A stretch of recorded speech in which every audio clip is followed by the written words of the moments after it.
तो मेरे प्यारे बच्चों, पिछले वीडियो में हमने कवर कर लिया कि डिक्शनरी क्या होता है। तो इस वीडियो में आपको बताऊंगा कि एरेस क्या होता है। तो आप सिंपली समझो कि एरे का मतलब होता है किसी भी डाटा को स्टोर करना, मगर एक सेम डेटा टाइप में। जैसे कि हमें पता है कि हम लिस्ट के अंदर अपना डाटा स्टोर कर सकते हैं, मगर हम किसी भी टाइप का डाटा स्टोर कर सकते हैं, जैसे कि हो गया इंटीजर, जैसे कि हो गया फ्लोट, एक्सेट्रा एक्सेट्रा। मगर जो एरे होता है उसके अंदर हम स्पेसिफिक डेटा टाइप को हम स्टोर करते हैं। जैसे कि अगर हम इंटीजर ले रहे हैं तो हम पूरे में इंटीजर ही लेंगे पूरे एरे में। तो मैं ओपन करता हूँ अपना एनाकोंडा स्पाइडर। इसका लिंक मैं आपको डिस्क्रिप्शन में दे दूंगा डाउनलोड करने का, आप डाउनलोड कर लेना। और अगर आप पाईचाम यूज़र हो तो कोई दिक्कत वाली बात नहीं है, आप इस वीडियो को भी देखो, आपको सारी बातें समझ में आएगी। और आप कोई भी IDE को यूज़ कर सकते हो, चाहे आप पाईचाम यूज़ कर रहे हो या फिर एनाकोंडा यूज़ कर रहे हो। अगर आप बिगिनर हो तो आप कुछ भी यूज़ करो, आपके लिए सब बेस्ट है। तो अब मैं आपको बताता हूँ हम कैसे क्रिएट करते हैं किसी भी एरे को। मैं यहाँ पे लिखता हूँ हैशटैग क्रिएटिंग एरे।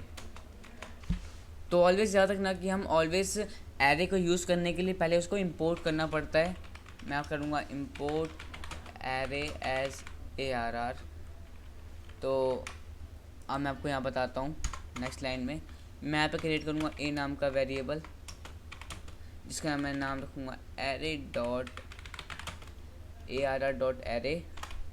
इसके अंदर लिखूँगा मैं सिंगल कोट्स में मैं आई लिखूँगा। पहले आप यहाँ पे सिर्फ देखो अभी, उसके बाद सारी बात आपको समझ में आएगी मैं क्या कह रहा हूँ। 1,2,3। अब मैं यहाँ पे क्या करता हूँ, प्रिंट करवा देता हूँ, प्रिंट ए। अब मैं इसको रन करके दिखाता हूँ आप लोगों को। देखो यहाँ पे इसने मुझे प्रिंट करवा के दे चुका है एरे I 1 2 3 तक दे दिया इसने मुझे प्रिंट करा के। तो इसका मतलब क्या है, तो ये चीज़ समझाने के लिए आपको मैं दिखाता हूँ एक फ़ोटो। आप यहाँ पे देखो, तो यहाँ पे लिखा हुआ है type code C type Python type, और ये लिखा है इसका बाइट्स। ये जो टाइप कोड है वो कितने बाइट्स का है। तो ये तो हो गया C टाइप में से क्या कहते हैं, मतलब C लैंग्वेज में क्या कहते हैं, ये हो गया पाइथन लैंग्वेज में क्या कहते हैं। तो ये टेबल सॉर्टेड है इसके बाइट्स के हिसाब से, मतलब यहाँ देखो 1 2 3 4 ये इंक्रीज़ होता जा रहा है यहाँ से। तो आप यहाँ पे देखोगे यहाँ पे लिखा हुआ है स्मॉल आई, जिसका मतलब है इंट। तो मैंने यहाँ पे क्या यूज़ किया है, आई यूज़ किया है, जो कि इंट शो करता है। तो इसने क्या समझा कि जो ये है अंदर जो लिखा है ये 1 2 3 ये इंट है, तो इसने इसको इंट कंसीडर करके इसको प्रिंट करा दिया। अगर मैं यहाँ पे इसको कोई फ्लोट वैल्यू दे दूँगा, 0.5 ले दूँगा, अब आप देखो तो मुझे ये एरर शो करेगा। ये एरर इसने इसलिए शो किया क्योंकि जो आई होता है वो इंटीजर शो करता है, मगर मैं यहाँ पे क्या शो कर रहा हूँ, फ्लोट वैल्यू, जो कि पाइथन को गलत लगेगा वो मुझे एरर शो कर देगा। तो आपको यहाँ पे देखो मैं पॉइंट देने के लिए यहाँ फ्लोट वैल्यू यूज़ करूँगा। फ्लोट का मतलब होता है डेसिमल वैल्यू बोलते हैं। तो यहाँ पे लिखूँगा मैं F लिख देता हूँ। अब मैं इसको रन करूँगा तो देखो इससे मुझे कोई एरर शो नहीं किया, इसने मुझे प्रिंट करा के दे दिया। इस यहाँ पे देखो यहाँ पे 1.0 हो चुका है। आपको पता होगा मैथ्स में कि हम 1 लिखें या फिर 1.0 लिखें, दोनों का बात बराबर होता है। और ऐसे बहुत सारे टाइप कोड्स हैं, आप देखो और उसको समझो। मैं आपको लिंक डिस्क्रिप्शन में दे दूंगा। बहुत जल्दी अपनी वेबसाइट भी बनने वाली है, आप वहाँ जाके देख लेना। और मैं आपको बताता हूँ किस तरीके से ऐड करते हैं किसी भी एलिमेंट को एरे के अंदर। तो मैं इसको कर लेता हूँ कमेंट आउट। मैं नेक्स्ट लाइन लिखूँगा हैशटैग ऐड एलिमेंट्स। तो आप एरे के अंदर किसी भी एलिमेंट को ऐड कर सकते हो। उसके 2 फंक्शंस हैं, आप उसको देखो। मैं यहाँ पे लिखता हूँ हैशटैग। एक तो तरीका हो गया आपके पास, आप यूज़ कर सकते हो इंसर्ट फंक्शन। और एक तरीका होता है जो कि होता है अपेंड फंक्शन, जो कि मैंने आपको लिस्ट में बता चुका हूँ पिछली वीडियो में। बहुत ईजी होता है अपेंड फंक्शन और इंसर्ट फंक्शन का यूज़ करना। तो अब मैं आपको बताता हूँ कैसे यूज़ करते हैं अपेंड फंक्शन का। तो मैं यहाँ पे इसको पास करूँगा, एक बी नाम का वेरिएबल डाल के इसको एरे पास कर रहा हूँ, जिसके अंदर मैंने इंट का यूज़ किया है। तो मैं यहाँ पे लिखूँगा बी डॉट अपेंड। यहाँ मैं अपेंड फंक्शन यूज़ कर रहा हूँ। तो ऑलवेज याद रखना कि हम जब भी अपेंड फंक्शन यूज़ करते हैं तो हम सिंगल आर्गुमेंट देते हैं। मैं चाहता हूँ इसके एंड में 4 जुड़ जाए। तो अब मैं इसको प्रिंट कर देता हूँ, प्रिंट कर दो तुम बी को। अब मैं इसको रन करता हूँ तो देखो यहाँ पे एंड में इसने 4 को ऐड कर दिया है। तो अगर मैं यहाँ पे 4 पॉइंट समथिंग लिखता तो तो मे भी मुझे एरर शो करेगा। उसने एरर शो किया क्योंकि ये मैंने यहाँ पे आई दिया, आई मीन्स इंट, तो ये सिर्फ इंटीजर वैल्यू लेगा। यहाँ मैंने इसको फ्लोट वैल्यू दे दिया तो इसने मुझे एरर शो कर दिया। ये तो हो गया हम किस तरीके से यूज़ करते हैं अपेंड फंक्शन का। तो अब मैं आपको बताता हूँ कैसे यूज़ करें हम इंसर्ट फंक्शन का। तो मैं यहाँ पे इसको एक एरे पास करता हूँ जिसका मैं वेरिएबल डालता हूँ सी। अब मैं करता हूँ सी डॉट इंसर्ट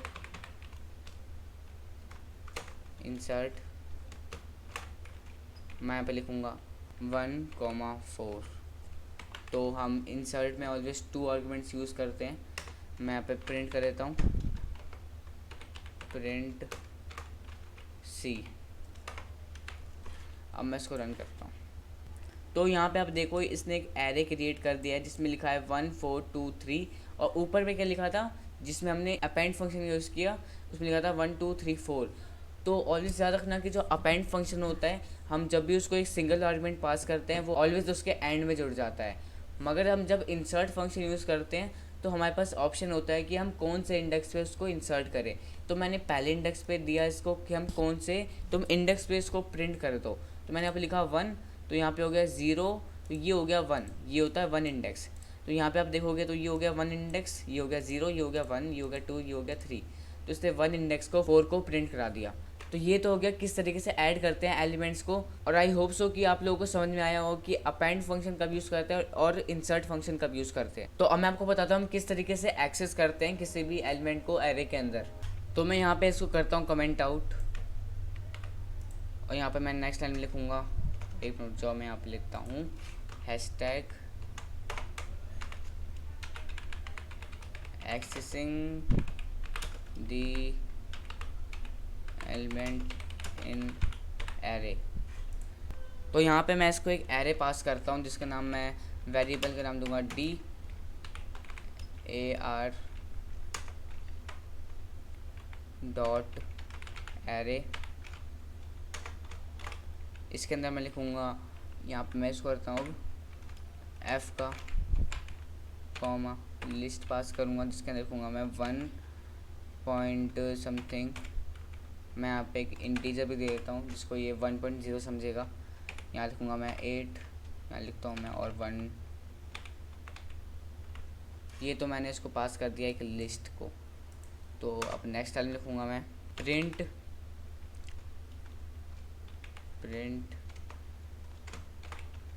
डी और मैं क्या चाहता हूँ ये प्रिंट कर दे डी को। तो मैं इसको रन करता हूँ तो इससे मुझे प्रिंट करा के दे चुका है इस डी को। तो यहाँ पे देखो मैं बताऊँगा कि हम किस तरीके से एक्सेस कर रहे हैं इसको। तो मैं यहाँ पे एक स्क्वायर ब्रैकेट दूंगा या इसके अंदर लिखूँगा मैं 0। अब इसको प्रिंट करो तो मुझे क्या प्रिंट करके देगा। तो देखो इसने मुझे ये नंबर प्रिंट करके दिया जो कि है ये। इसने मुझे क्या प्रिंट करके दिया कि जो डी नाम का जो एरे है उसके अंदर जो फर्स्ट नंबर है मतलब जो 0 इंडेक्स पे है वो फर्स्ट वैल्यू होता है, आपको पता ही होगा। तो उसको प्रिंट कर दो। तो उसने उसको प्रिंट कर दिया। तो यहाँ लिखूँगा मैं 4। अब मैं इसको रन करूँगा तो देखो इसने मुझे 3.0 दे दिया जो कि यहाँ पे 4 ये है। तो मैं आपको यहाँ पे एक चीज़ बताता हूँ, मैं चाहे तो इसके अंदर कुछ अपडेट भी कर सकता हूँ। मतलब कि अगर मैं बाई चांस कहीं भूल जाता हूँ कुछ भी प्रिंट करवाना तो मैं नेक्स्ट टाइम ले देता हूँ डी स्क्वायर ब्रैकेट जो 0 इंडेक्स पे है उसको तुम कर दो, क्या करना है तुम 9 कर दो। इसको मैं यहाँ पे रिमूव करता हूँ। अब मैं इसको रन करता हूँ, यहाँ पे देखना तो इसने मुझे क्या प्रिंट कर दिया है। यहाँ लिखा है 9.0 7.0 8.0। तो यहाँ पे 0 इंडेक्स पे इसने 9 को इंसर्ट कर दिया, मतलब यहाँ पे अपडेट कर दिया 9 को। यहाँ पे अब 0 इंडेक्स पे पहले ये था, अब यहाँ की आप देखोगे अब यहाँ पे 9 आ चुका है, 9.0 आ चुका है। तो ये तो हो गया हम किस तरीके से अपडेट करते हैं। तो आप चाहे तो सर्च भी कर सकते हो अपने इंडेक्स पे। मान लो कि आपकी लिस्ट बहुत बड़ा है और आप चाहते हो कि जो 100वें इंडेक्स पे जो वैल्यू है वो मुझे पता लग जाए, तो आपको बताता हूँ आप कैसे करोगे। तो मैं इसको रिमूव करता हूँ यहाँ से। मैं यहाँ पे लिखूँगा प्रिंट डी डॉट इंडेक्स, इसके अंदर लिखूँगा मैं, इसके अंदर लेता हूँ मैं 7, मीन जो मेरी 7 वैल्यू है ये मुझे पता लग जाएगी कौन से इंडेक्स पे है। तो यहाँ पे देखो इसने मुझे 1 प्रिंट करा के दे चुका है। और अगर मैं चाहूँ तो मैं आगे नंबर देखता हूँ 4 है यहाँ पे, मैं यहाँ पे देखता हूँ 4। अब मैं इसको रन करता हूँ तो अब यहाँ पे देखो इसने मुझे 5 प्रिंट करा के दे चुका है यहाँ पे ये। तो ये तो हो गया हम किस तरीके से किसी भी इंडेक्स वैल्यू को हम सर्च कर सकते हैं एरे के अंदर। तो ऐसे बहुत सारी खास बातें हैं जो कि आप देख सकते हो एरे के अंदर। तो अब मैं आपको बताता हूँ किस तरीके से रिमूव करते हैं एलिमेंट्स को। तो यहाँ लिखता हूँ मैं, पहले इसको रिमूव कमेंट आउट करते हैं, कमेंट आउट। यहाँ पे लिखता हूँ मैं हैशटैग रिमूव दी एरे। तो आपके पास दो ऑप्शंस होते हैं, आप क्या किस तरीके से रिमूव करना चाहते हो। एक तो हो गया पॉप फंक्शन, दूसरा होता है रिमूव फंक्शन। दोनों काम सेम है, दोनों काम है रिमूव करना एलिमेंट्स को।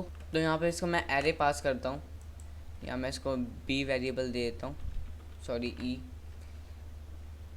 तो मैं आपको बताता हूँ पॉप फंक्शन कैसे यूज़ करते हैं। मैं यहाँ पे लिख देता हूँ कि मैं पॉप फंक्शन यूज़ कर रहा हूँ, हैशटैग पॉप फंक्शन। तो आप यहाँ पे देखो, मैं यहाँ पे लिखूँगा ई डॉट पॉप 1। तो यहाँ पे मैं इसको प्रिंट कराता हूँ ई को। मैं यहाँ पे लिखूँगा प्रिंट ई।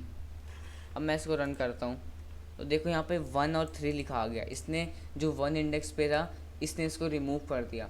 तो पॉप फंक्शन का यूज़ करते हो अगर आप चाहते हो कि किसी भी इंडेक्स वैल्यू को आप रिमूव कर दो। मतलब मैंने क्या लिखा, पॉप कर दो, पॉप 1 इंडेक्स पे जो वैल्यू उसे पॉप कर दो, मतलब उसे रिमूव कर दो। तो उसने 1 इंडेक्स पे जो वैल्यू थी, जो 2 थी, उसने इसको रिमूव कर दिया। तो ये तो हो गया पॉप फंक्शन। तो अब आपको बताता हूँ कि हम किस तरह के यूज़ करते हैं रिमूव फंक्शन का। रिमूव फंक्शन, यहाँ पे मैं इसको एक एरे पास करूँगा, यहाँ पे लिखूँगा मैं f, यहाँ लिखूँगा f डॉट रिमूव। तो यहाँ पे मैं सेम चीज़ लिखता हूँ 1। अब मैं इसको प्रिंट करवा देता हूँ, प्रिंट f। अब आप यहाँ पे देखो तो इसने मुझे 2 और 3 प्रिंट करा दिया। तो दोनों में डिफरेंस काफ़ी है। तो आपको बताता हूँ इस पर डिफरेंस है क्या। तो जो पॉप फंक्शन होता है वो रिमूव करता है इंडेक्स वैल्यू को। मतलब कि आपने एक इंडेक्स दे दिया कि जो 1 इंडेक्स पे है, मैंने यहाँ पे 1 इंडेक्स दिया, जो 1 इंडेक्स पे है उसको रिमूव कर दो। तो पॉप फंक्शन कब काम आएगा, जब आप इंडेक्स वैल्यू को रिमूव करना चाहते हो। जो रिमूव फंक्शन होता है वो सीधा वैल्यू को रिमूव कर देता है। जैसे अगर मैं यहाँ पे लिख देता हूँ 200, इसमें यहाँ देता हूँ मैं 200। अब मैं इसको रन करता हूँ, देखो यहाँ से 200 रिमूव हो चुका है। तो अगर आपको कोई भी डाउट रहे तो आप कमेंट करो, मैं उसका रिप्लाई दूंगा। और मैं आपको बताता हूँ किस तरीके से करते हैं स्लाइसिंग एरे के अंदर।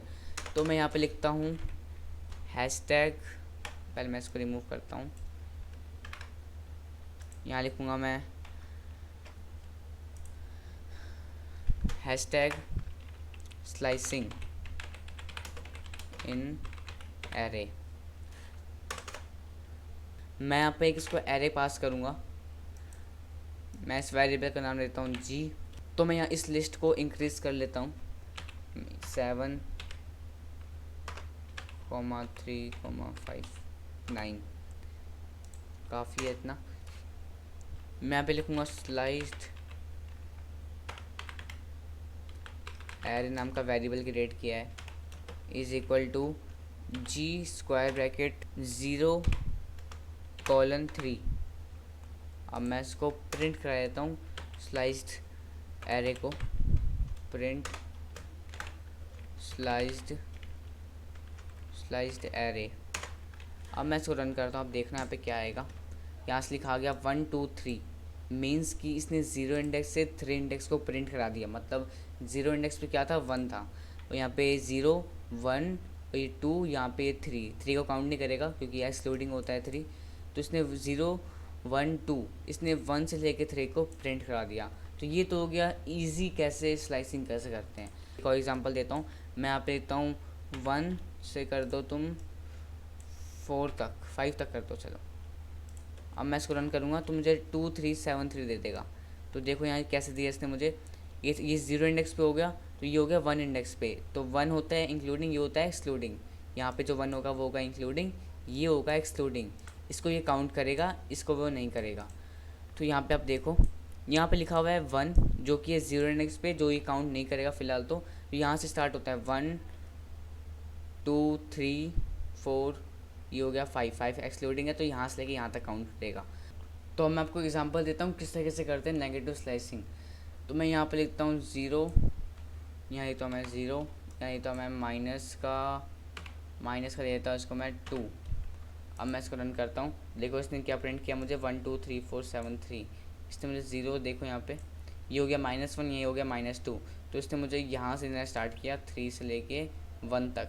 तो इसने 0 से स्टार्ट किया, 0 1 2 3 4, और इसने इधर स्टार्ट किया -1 -2, और इसने बाद यहाँ से लेके यहाँ तक प्रिंट करा कर दे चुका है। तो ये तो हो गया किस तरीके से करते हैं नेगेटिव स्लाइसिंग। अगर आपको अगर आपको नहीं समझ में आ रहा हो तो प्लीज़ यार कमेंट करो, मैं उसका रिप्लाई दूंगा। तो आप पहले प्रीवियस वीडियोस देखो, उसके बाद इस पर जंप करना। तो आप मेरी पूरी प्लेलिस्ट को फॉलो करो, तभी आपको सारी बातें समझ में आएगी।